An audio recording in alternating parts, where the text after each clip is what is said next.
My friends, for generations, we have repeated a familiar phrase, seek first the kingdom of God.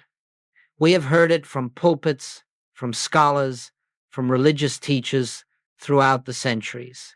We have sung it in hymns, quoted it in prayers, placed it upon walls and bookmarks and sermons. And yet, for all our reverence, we have missed its meaning almost entirely. When we look honestly, without defense, without tradition, we discover something striking. Humanity has been seeking this kingdom in every direction except the one Jesus intended. Some have searched for it in the sky, imagining a place prepared somewhere above the clouds. Others have believed it to be a reward given after death, a destination reserved for the morally qualified. Many have tried to earn it through religious effort, ritual, belief, devotion, performance, and still others have searched for it in the improvement of the human scene, better bodies, better finances, better emotions. But hear me, the kingdom of God is not found in the sky. It is not found after death. It is not earned by behavior, and it is not attained through the manipulation of outward circumstances. The kingdom of God is not a location. It is not a reward. It is not a destination. The kingdom of God is a state of consciousness. Until this is understood not merely as a theory, but as revealed truth, your spiritual search will remain full of effort, full of frustration, full of longing without fulfillment, for you will be seeking a spiritual reality in a material direction. And what is spiritual can never be found in matter. What is infinite can never be found by searching outward into finitude. What is omnipresent can never be discovered as something apart from your own being. And so the spiritual seeker, sincere as he may be, continues to pray, continues to hope, continues to seek, yet finds no lasting peace, no enduring transformation. Why? Because we have been seeking the kingdom where it is not. We have treated the kingdom of God as something to reach out toward instead of something to awaken to. Let us hear the Master's own words again with new ears. The kingdom of God is within you, not above you, not in a church, not in a book, not in a future moment, within you. When this truth begins to dawn, even faintly, something shifts in the heart. A subtle recognition arises. I have been living as though God were separate from me, as though divine fulfillment were a distant prize. But if the kingdom is within, then the search must turn inward. The turning must be from the outer to the inner, from appearance to essence. This moment, this recognition, is the beginning of spiritual life. Everything before it is religious aspiration. Everything after it is spiritual realization. My friends, the spiritual life does not begin when you learn how to pray, or how to meditate, or how to believe. It begins when you understand where God is. It begins when you recognize that the source of your peace, your supply, your healing, your harmony is not separate from you, and therefore cannot be given or withheld by something outside you. The kingdom is not something added unto you when you become worthy. It is something revealed unto you when you become still. And so I say to you, if we are to seek first the kingdom, we must first know what we are seeking. We must know where it is located. We must understand that this kingdom is the divine awareness already present within your being, waiting only for recognition. You have not been separated from the kingdom. You have been distracted from it. You have been taught to look outward. You have been conditioned to believe that spiritual fulfillment lies in the improvement of the external world. But Jesus did not say, "Seek first the world, and all these things shall be added unto you." He said, "Seek first the kingdom," for he knew that when the inner reality is realized, the outer conditions naturally come into order. This is the message I bring to you now. The kingdom of God is not something you must travel toward. It is the truth of your own consciousness, awaiting your recognition. And in the moment, the very moment you begin to understand this, even imperfectly, something begins to unfold within you. A shift, a softening, a quieting, a dawning. For you have stopped searching outward and have begun awakening inward. My friends, this is the misunderstood kingdom. This is the truth religions have repeated but seldom comprehended. This is the revelation the Master offered, that God's presence is not to be attained but acknowledged, not achieved but realized, not invited but recognized. The kingdom of God is a state of consciousness, and when you begin to seek there, you begin a journey unlike anything the world can give. My friends, once we have understood that the kingdom of God is a state of consciousness, not a location, not a destination, there arises the necessity for a profound transition, one that every seeker must eventually make. It is the shift from searching outward to turning inward, from looking for God in the world to recognizing God within your own being, from chasing divine favor to awakening to divine presence. This is not a small shift. It is not a subtle adjustment of belief. It is the great turning, the reversal of the entire human approach to God. For centuries, humanity has imagined that spiritual fulfillment lies outside itself. People have looked to teachers, to traditions, to rituals, to places, to holy objects, even to the sky, hoping to find the presence that alone satisfies the soul.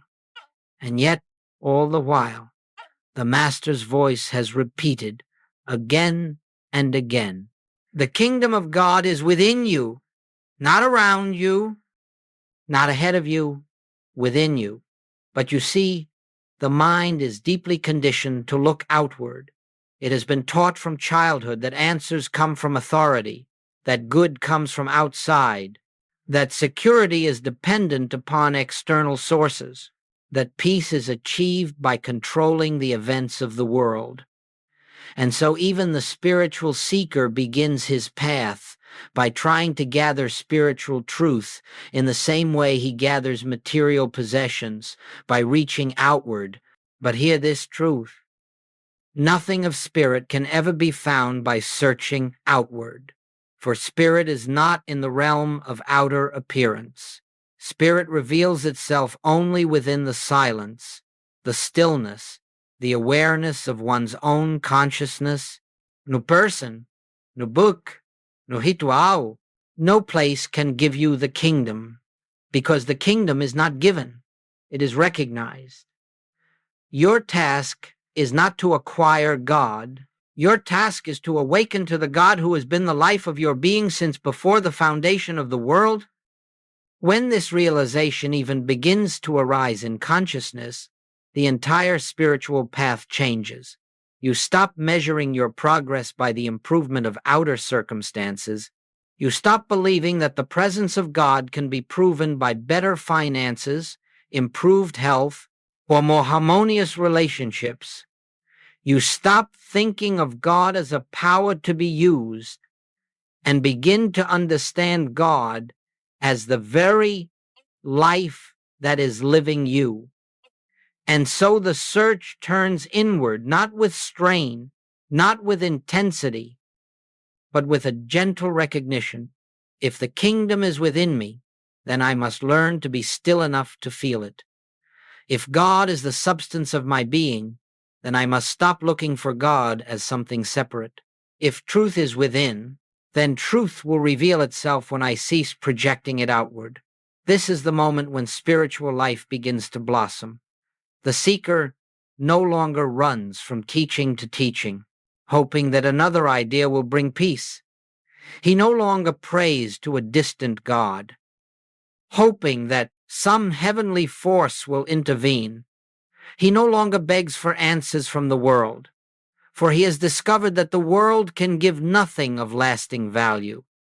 The world can offer only temporary forms, and forms change. But consciousness, your awareness of God, this is eternal. This is unchanging. This is the real. When the seeker finally makes this shift, something remarkable happens. The noise of human seeking begins to quiet. The inner turmoil of searching for answers fades, and a subtle presence, gentle, soft, unmistakable, begins to reveal itself, not as an emotion, not as a sensation, but as a deep knowing, as though something within you whispers, "I am here. I have always been here." This is the beginning of true spiritual perception. This is the moment when the soul recognizes its source. And from this moment on, life no longer feels like a search for God. It feels like a relationship with God. The great shift is not about learning new ideas.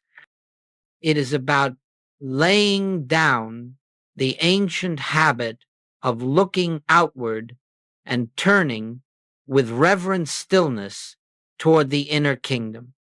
And the moment you do, you discover that the presence you sought has been closer than your own breath, closer than your thoughts, closer than your heartbeat, closer than your identity. For God is not found by reaching outward, God is found by sinking inward, into the quiet depth of your own being. This is the beginning of all spiritual unfoldment. The willingness to stop seeking God in the world and begin recognizing God in consciousness. My friends, this shift, this turning is the moment you begin to walk the path Jesus walked and taught. It is the gateway through which all spiritual understanding flows. And once this realization is made, even faintly, your life can never again be lived as it was before, for you have discovered the direction in which truth reveals itself, not outward, but inward, not through seeking, but through recognition, not through striving, but through awareness. This is the great shift. This is the path to the kingdom, and this is where the journey truly begins. My friends, when a person begins to turn inward, when the search for God shifts from the outer world to the inner kingdom, there is an unmistakable consequence.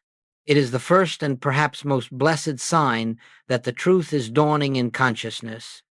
Fear begins to lose its voice, not always suddenly, not always completely, but undeniably. Let us understand why. Fear exists only in the belief of separation. Fear is born the moment we imagine a life apart from God. Fear grows in the soil of duality when we conceive of two powers, good and evil, two forces, spiritual and material, two sources, God and something that can oppose God. Fear is not natural to the soul. Fear is the product of ignorance, ignorance of our oneness with the infinite. When the kingdom is believed to be outside of you, separate from you, distant from your being, you cannot help but fear. How could you not fear when your safety depends upon a God who must be convinced, persuaded, or called down from afar? How could you not fear when your good seems dependent on the instability of the world? How could you not fear when you see power in disease, power in circumstance, power in people, power in finances, power apart from God? But the moment you begin to sense, just sense that the kingdom is within, something in the heart loosens, a knot begins to dissolve, the breath becomes softer, the mind becomes quieter, for you are beginning to perceive that you are not separate from your source. This realization is not dramatic, it is not emotional, it is gentle, it is soft, it rises like dawn light, not like a thunderstorm, but it changes everything. You may discover one morning that a familiar anxiety simply did not appear. You may notice that a situation which once terrified you now passes through your mind without gripping you. You may find that you do not respond to threats real or imagined with the same intensity. Why? Because something within has whispered, "There is no power apart from God." This is the first fruit of recognition, not yet full illumination, not yet the complete disappearance of fear, but the beginning of a great quieting. Fear begins to subside because you are no longer living as a creature dependent on external forces. You are beginning to behold yourself as an expression of the one life, the one presence, the one consciousness that governs the universe. And with this recognition, spiritual struggle begins to dissolve. Struggle is the attempt to unite yourself with what is already one with you. Struggle is the attempt to attract what is already present. Struggle is the attempt to gain God's attention when God has never removed his attention from you. Struggle is the attempt to reach a presence that has never left you. All struggle is based on the belief that God is separate, and when that belief begins to weaken, the struggle ends. You begin to notice that you no longer pray with urgency or desperation. Prayer becomes less of a plea and more of a resting in what is already true. You stop begging for God to intervene in your troubles. Instead, you begin to turn within with the quiet assurance that the presence you seek is already the life of your being.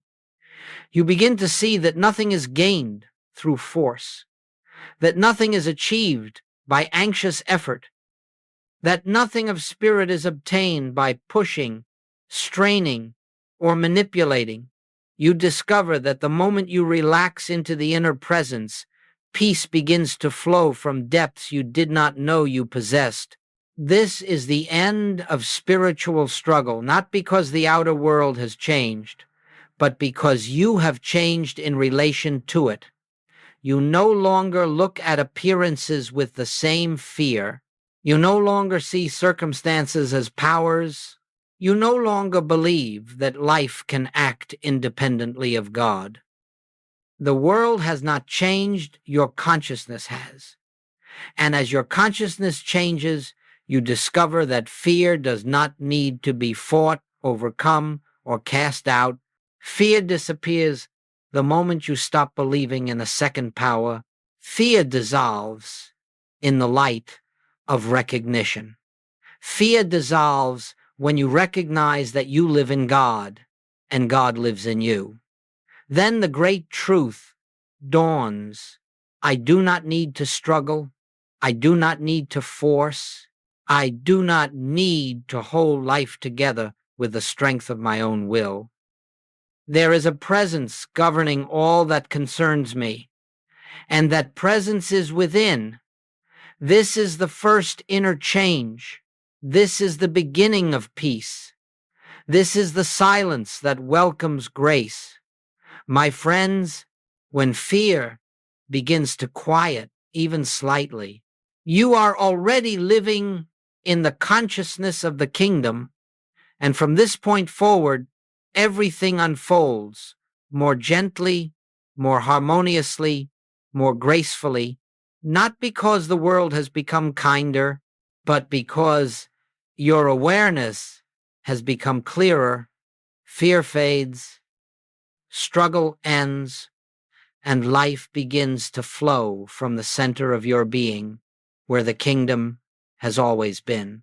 My friends, once fear begins to quiet, once the soul senses even faintly the presence within, the second great transformation unfolds, one that is deeper, more intimate, and more sacred than anything that precedes it.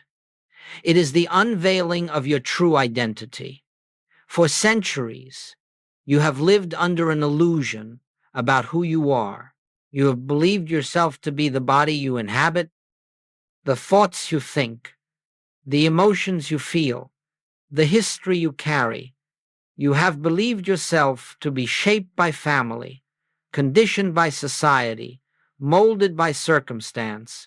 You have accepted the world's verdict about your worth, your destiny, and your limits.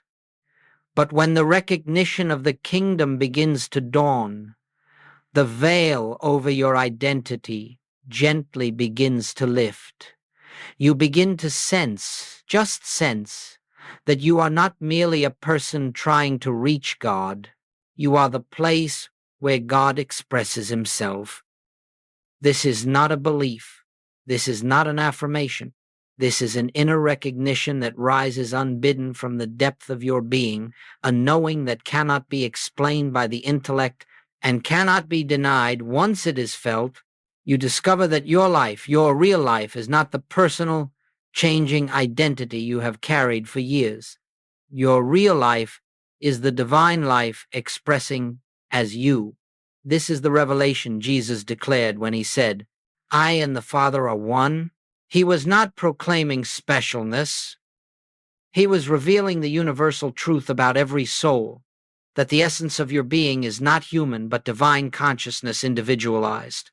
When this realization begins to dawn, you find that you are no longer comfortable identifying yourself as a weak, limited, struggling creature. You begin to lose interest in defining yourself by your past, your wounds, or your accomplishments. You begin to sense that who you really are has never been wounded, never been diminished, never been incomplete. You see, the human self, the one you have believed yourself to be, has been a mask, a costume, a garment worn temporarily.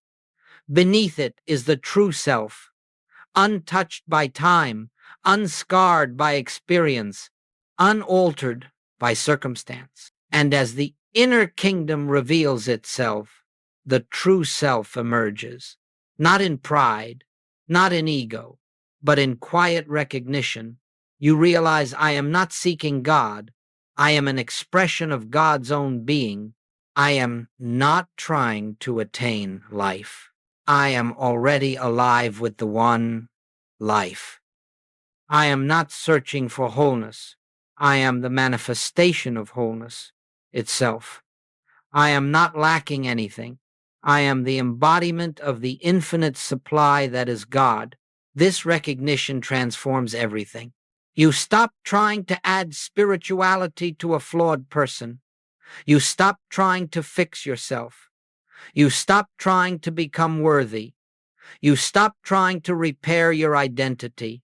Because you begin to understand that your spiritual identity was never damaged in the first place, the only thing damaged was the belief you held about who you were. And so the repairing that takes place is not the repairing of your true being, but the repairing of your perception. This is why Goldsmith taught that healing is not the improvement of a human being, but the recognition of one's spiritual identity. Let me share a simple truth that every mystic must eventually realize. You are not becoming spiritual. You are recognizing that you have always been spirit. You are not transforming into something divine. You are awakening to the divinity that has always been the essence of your being. And when this truth begins to shine in consciousness, a great peace comes with it, because you stop striving to correct what was never real. You stop trying to perfect the human mind, which was never your true identity. You stop trying to save the personality, which has always been a temporary formation. You begin instead to live from the awareness that the infinite expresses as you. This is the unveiling of identity. This is the moment when you begin to see yourself through the eyes of truth rather than through the lens of the world. You begin to recognize, I am spiritual being. I am divine consciousness in expression. I am the life of God appearing as an individual, identity, without separation, without division. And something extraordinary follows. The moment you recognize your true identity, you begin to see the same identity in others. Not their personalities, not their behavior, not their bodies, but the same divine presence shining behind their eyes. You begin to meet the Christ everywhere because you have met him within yourself. My friends, this unveiling of identity is not the end of the spiritual path, but it is the foundation upon which everything else rests. Once you know who you are, you can no longer be held by fear, controlled by circumstances, or deceived by appearances. You walk the world differently, quietly, humbly, lovingly, but with the assurance that your life is the life of God. And from that moment onward, you live not as a seeker of truth, but as an expression of truth. This is the second great change. This is the awakening of identity. This is the realization that I live, yet not I, but the Christ liveth in me. My friends, when the truth of your identity begins to dawn, when you recognize that your life is the life of God expressing as you, another profound change takes place. This transformation marks the beginning of a new mode of living, a new way of being, a new relationship with life itself. It is the shift from human effort to divine grace. This change is not something you accomplish. It is not something you practice into existence. It is something that happens the moment you stop believing that your life depends upon your personal will. Human effort is the belief that you, as a separate self, must struggle, push, manipulate, and control in order to create harmony. Human effort says, if I do not hold my life together, it will fall apart. Human effort believes that outcomes depend upon one's ability to force them into alignment. But my friends, all human striving rests upon a single illusion, the illusion that you are the source of your own life. When identity shifts, when you sense that your being is rooted in the infinite, you begin to realize that the life you thought you were controlling was never yours to control. It was the divine life unfolding through you. This realization dissolves the compulsion to manage, to strain, to push, to direct. You begin to relax not because the world has changed, but because the burden of carrying the world has lifted from your shoulders. You begin to feel the presence of an invisible intelligence, not separate from you, but expressing itself as you. And slowly, quietly, life begins to flow with a new rhythm. Actions arise without strain.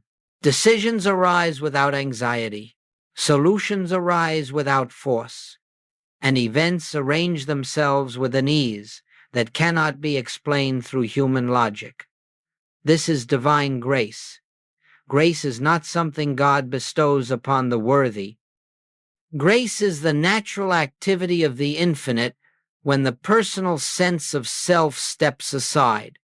As Goldsmith taught again and again, divine activity replaces human effort. Let us understand this deeply. When you believe yourself to be a separate self, you must rely upon the limited resources of the separate self.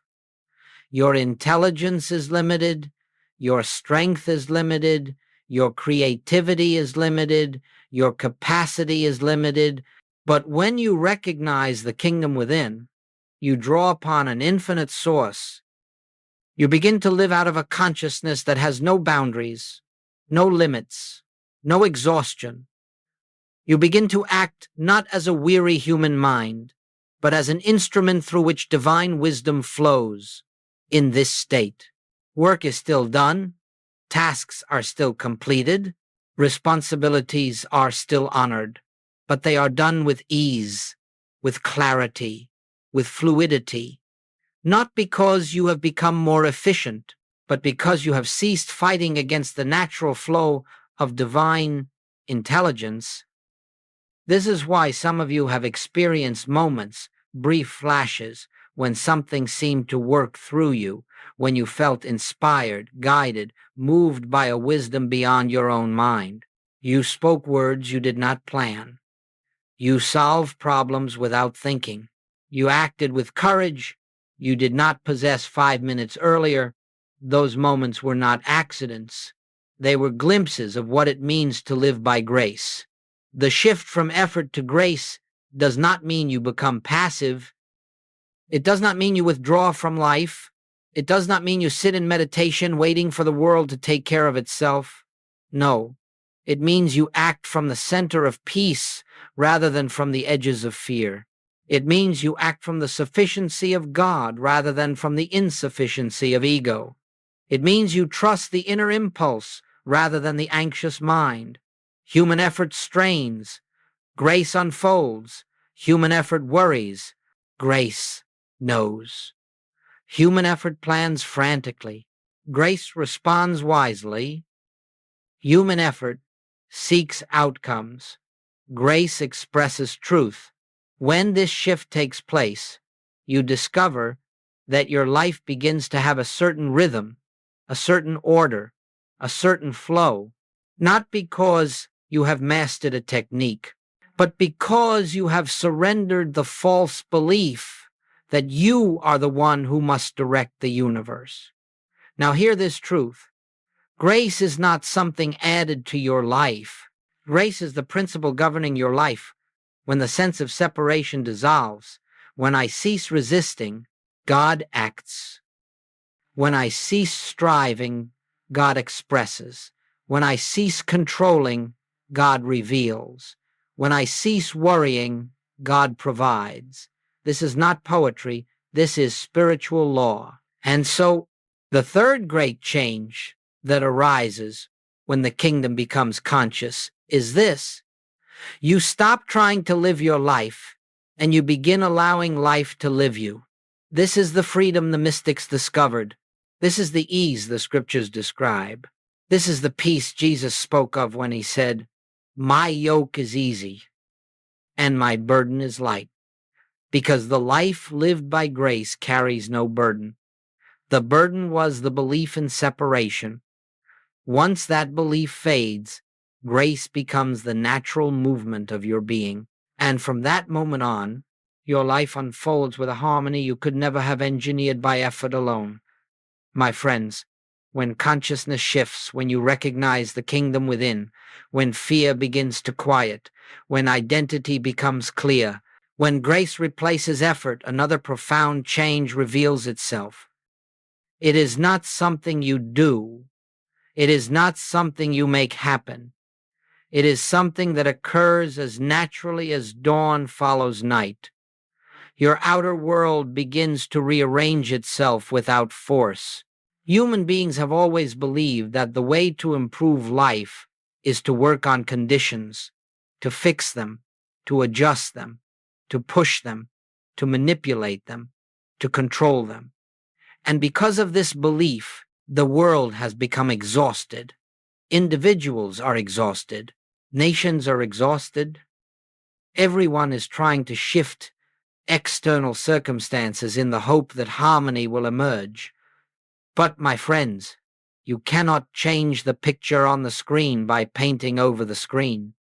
You must change the film. And the film is consciousness. The outer world, the realm of conditions, circumstances, events, is nothing more than an image formed by the inner state.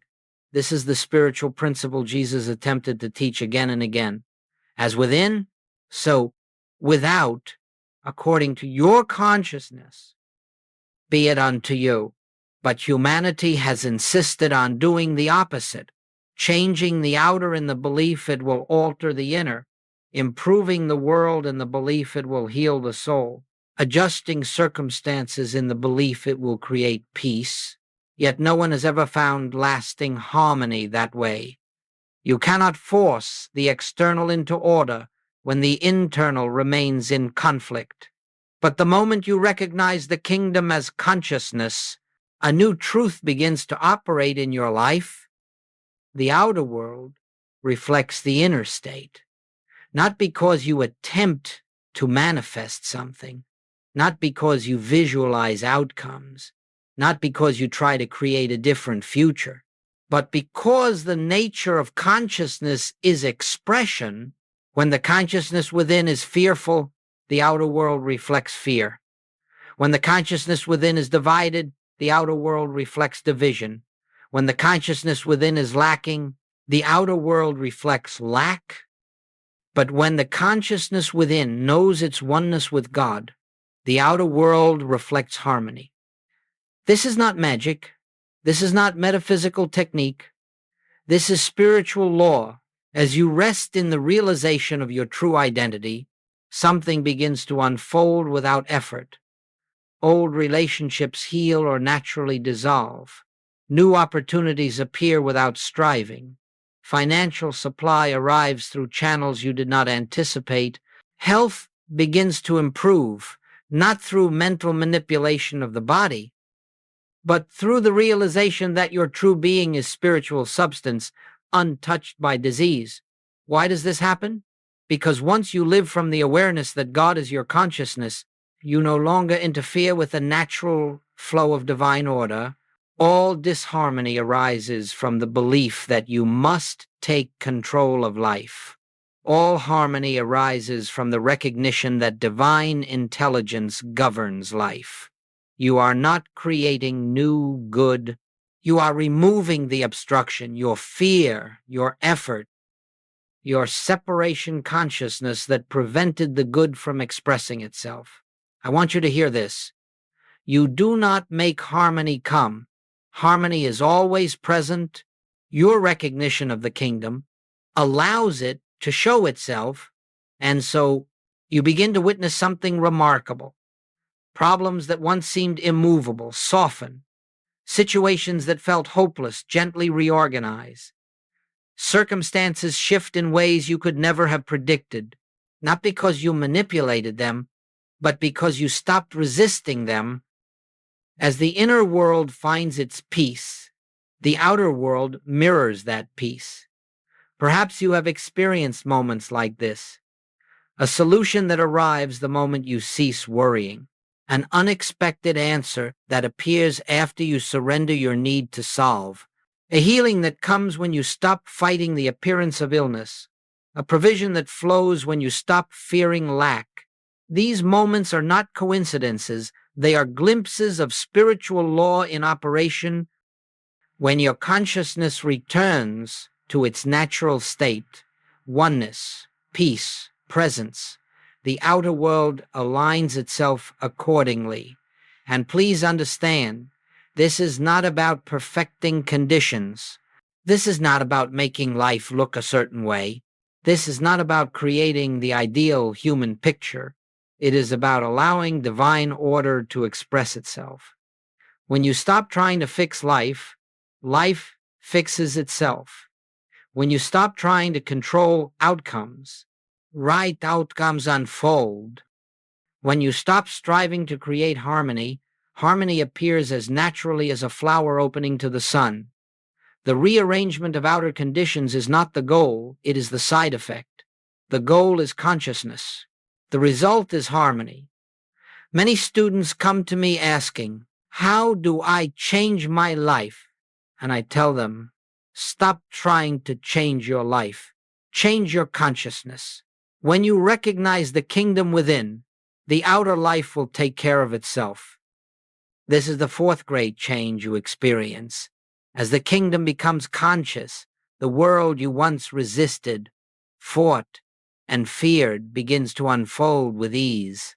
The world you once tried to bend into shape begins to shape itself according to the divine pattern within you. And you discover, perhaps for the first time, what it means to live in a universe governed by spirit, not by human will. My friends, as the kingdom within becomes more real than the world without, a fifth transformation emerges, one that marks a profound shift in your relationship to life. It is the movement from reacting to resting, from resisting to recognizing, from seeing life as a series of problems to seeing it as a continuous expression of divine order.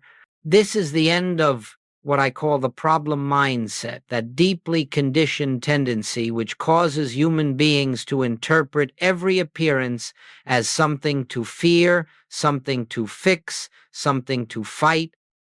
For the greater part of your life, you have been taught to react.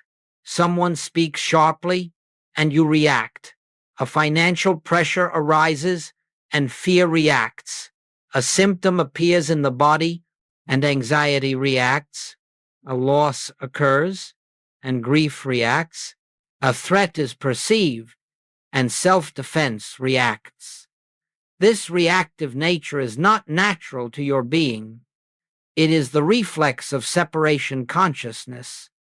It is the reflex of the belief in two powers, one good, one evil, one God, one problem.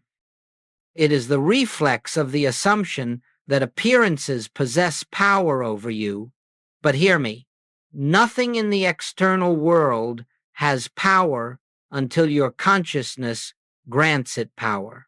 A problem can only exist in the mind that names it problem. The moment you behold any appearance without fear, without resistance, without judgment, it loses its ability to disturb you. And when it loses its ability to disturb your consciousness, it loses its ability to persist. Non-reaction is not apathy. Non-reaction is spiritual mastery. It means that you no longer accept the first impulse of the human mind as truth. You no longer jump to conclusions based on the senses. You no longer trust appearances more than the presence. You pause, you turn within, you acknowledge there is no power apart from God. This appearance has no authority over the infinite. In that pause, in that quiet turning, the entire energy of the situation shifts. The world may still present images of conflict, but consciousness no longer feeds them with fear. The world may still present symptoms, but consciousness no longer identifies with them as self. The world may still present financial pressures, but consciousness no longer assumes that supply comes from outside. This is non-reaction. This is non-resistance. This is the end of the problem mindset. When you stop resisting life, life stops resisting you. Resistance is the belief that something out there can threaten what is in here. But when you know that God is the center of your being and that nothing can enter consciousness uninvited, resistance becomes unnecessary. Jesus taught this principle in the simplest words: resist not evil. And he was not asking you to tolerate injustice or ignore harmful behavior. He was revealing a spiritual truth. Evil has no power unless you grant it power by opposing it as something real.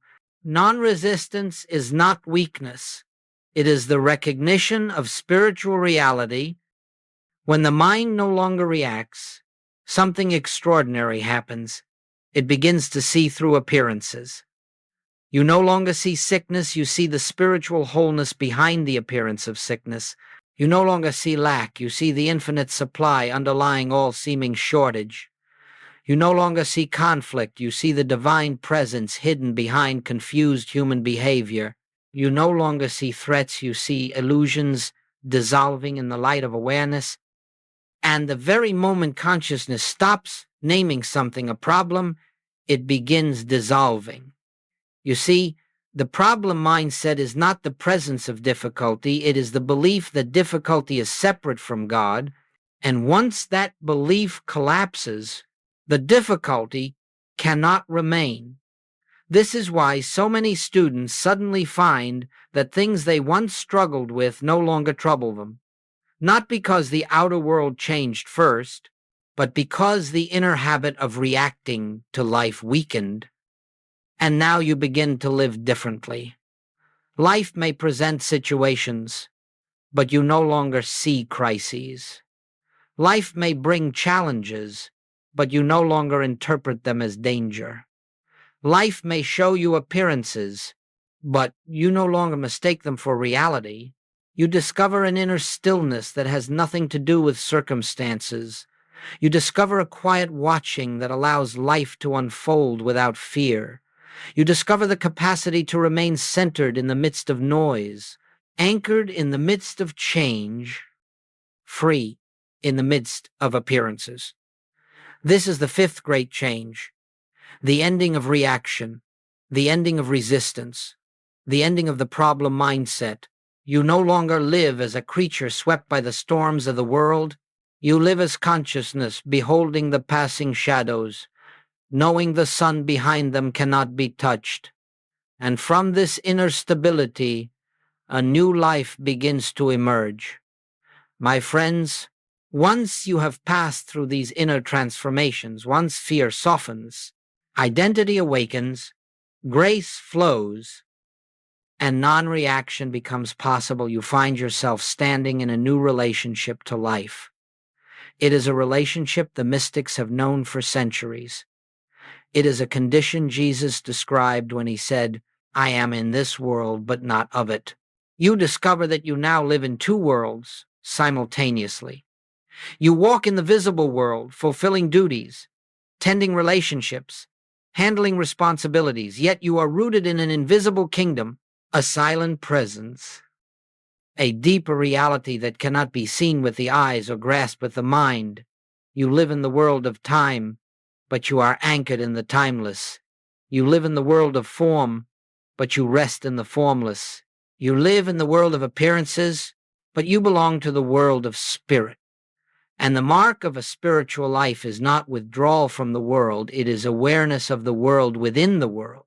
This inner awareness becomes the foundation of all action, the background of all experience, the quiet center from which you live. It is not constant thinking. It is not repeating spiritual phrases. It is not trying to stay positive. It is simply a state of remembering that the presence is here, remembering that the kingdom is within, remembering that your life is the life of God, remembering that nothing external can add to or take from your completeness, remembering that appearances are not power, remembering that all good flows from the invisible into the visible. This remembering is not effort. It is not strain. It is not discipline in the human sense. It is simply a gentle turning of the heart toward its source. Just as you do not force your lungs to breathe, nor your heart to beat, nor your eyes to see, so too the awareness of the kingdom becomes a natural rhythm of being. You begin to carry the presence with you, not as a thought, but as an atmosphere. Where you walk, peace walks. Where you speak, clarity speaks. Where you listen, compassion listens. Where you rest, grace rests. This is the meaning of practicing the presence, not a practice of doing, but a practice of being, a practice of remembering who you are and where you dwell. Let me tell you, you do not withdraw from the world. You no longer need to. The world loses its power to disturb you. You can walk through conflict without absorbing conflict. You can walk through noise without losing inner silence. You can walk through change without losing your foundation. You now move through life as a witness rather than a reactor, as a beholder rather than a victim, as consciousness rather than personality. This is what it means to live in two worlds. You perform your outer tasks, faithfully working, loving, serving, but your sense of life no longer comes from the outer. Your sense of safety no longer comes from circumstance. Your sense of abundance no longer comes from money. Your sense of identity no longer comes from achievement. Your sense of peace no longer comes from the absence of conflict. All of this now arises from the inner world. And here is the great paradox. Because you no longer depend on the outer becomes harmonized. Because you no longer seek your good from the world begins to reflect the good already established within. Because you no longer fear losing anything, you begin to experience security. Because you no longer cling to relationships, your relationships flourish. Because you no longer fear lack, supply flows naturally.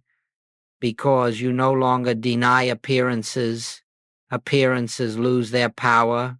You have become like a tree rooted in the invisible soil of spirit, unmoved by the winds of circumstance. How do you maintain this inner awareness? Not by effort, but by recognition, not by constant mental repetition, but by the quiet remembrance that the kingdom is within you, even now, even here, even in the midst of this very breath. You pause for moments throughout the day, not to ask anything, not to get anything, but simply to rest in the presence. Father, you are here. Spirit, I am yours. The kingdom is within me. Where I am, God is. I and the Father are one. These are not prayers for help, they are acknowledgments of reality. And each acknowledgement opens the inner chamber a little more. Over time, this awareness becomes continuous, not because you maintain it, but because you no longer forget it. This is the moment you realize you have crossed the threshold. You live in the visible world, but you no longer belong to it. You belong to the kingdom. You belong to the presence. You belong to the truth that has revealed itself within your own consciousness. And from this point on, life is not the same. You are not the same, because your home is no longer the material world. Your home is the kingdom, and you carry that home with you wherever you go. This is the sixth great change. The ability to live in the world without being bound by it. The ability to act outwardly while remaining centered inwardly. The ability to move through life with the calm assurance that the invisible is more real than the visible. My friends, this is the fruit of continuous inner awareness. This is the life Jesus lived. This is the life the mystics tasted. This is the life that is now unfolding in you. My friends, we have walked together through these unfoldments, not as steps to achieve, not as lessons to master, but as revelations of what is already true within your own being. The kingdom has never been absent from you. It has never been distant. It has never withheld itself. It has never waited for you to become worthy. The kingdom has always been the life of your life, the soul of your soul, the breath within your breath. Only your attention wandered. Only your mind forgot. Only your fear created the illusion of separation. And now, through these inner changes, the truth begins to shine through once again. You are no longer seeking an outer God. You are no longer pleading with a distant power. You are no longer striving to make life obey the will of your human effort. Instead, you have begun to recognize that God is the consciousness of your being, that the kingdom is the center of your identity, that your life is the instrument through which the infinite expresses itself. And so now, at the close of this journey, I invite you to take the final step, not outwardly, but inwardly. It is not a step of action, but a step of surrender, not surrendered to fate, nor surrendered to external conditions, but surrendered to the presence that has always lived at the heart of your being. This is the invitation. Father, live thy life through me, not as an act of piety, not as a religious formula, but as a recognition of the spiritual truth of your existence. You are not here to bend the world to your will. You are here to allow the will of the divine to express through you. You are not here to force outcomes. You are here to bear witness to the natural unfolding of grace. You are not here to make life conform to your desires.